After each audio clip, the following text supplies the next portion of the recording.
Are Dreadspears any good in patch 6.0.5? Don't take this as my abandoning other factions at all. I'm going back to others, but since I dipped my toe into this faction, my lack of commitment means it's ripe for some videos when larger character-based ones are still work in progress. So we begin with the Dreadspears, not the defensive gem the High Elf Spearmen are, but still a fundamental building block of your armies. Recruited for 450 gold and 113 upkeep, far from the cheapest low-end unit. On Ultra, this unit comes in at 120 entities and 7,560 health.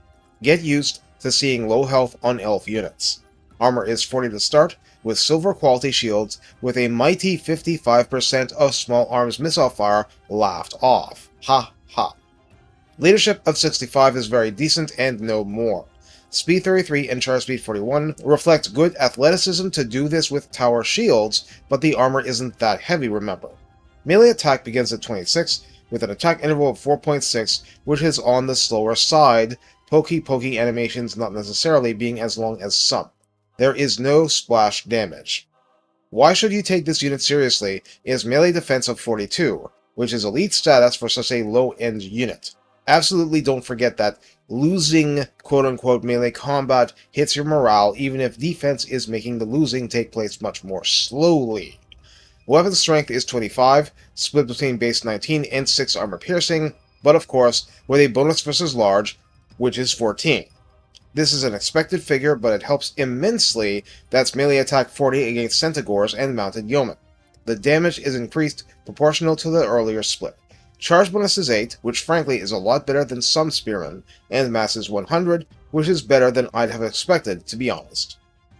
Aside from being part of the Murderous Prowess fun when that procs, the unit can hide in forest and has charge defense versus large, and against large, charge reflection. In the Redline skills, Line Breaker at 3 pips grants plus 6 melee attack and plus 6 melee defense to Dreadspears, both of which make this unit very legit against a lot of threats, even more so than before. The fundamentals are fundamental for a reason. At rank 7, Call the Unworthy grants plus 10 armor, not trivial, plus 12% weapon strength, and 15% missile resistance, which is icing on the blood cake. The tech tree is one of the better organized around.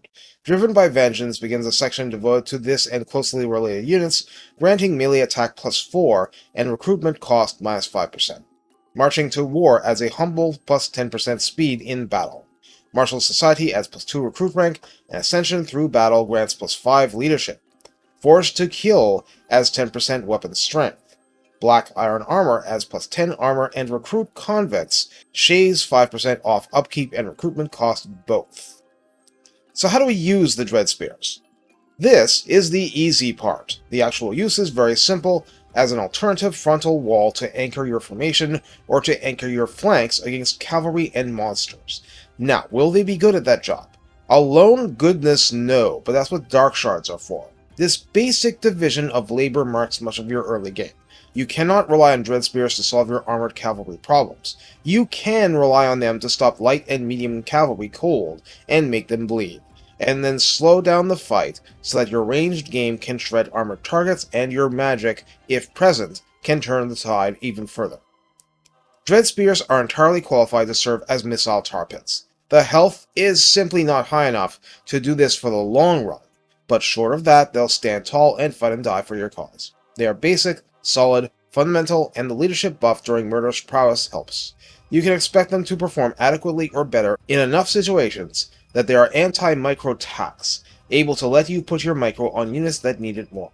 In contrast, positioning them well at the start of battle does a lot to help your cause. As I pointed out, charge bonus 8 is actually high for a lot of spearmen, so go ahead and charge them in if the situation truly demands it, especially if the enemy is a large monster. Against infantry, they'll hold their own, but dealing with infantry is what a lot of the rest of the roster is for. These elves will just buy time more than kill. Take care, and have fun applying lumber to deadly combat.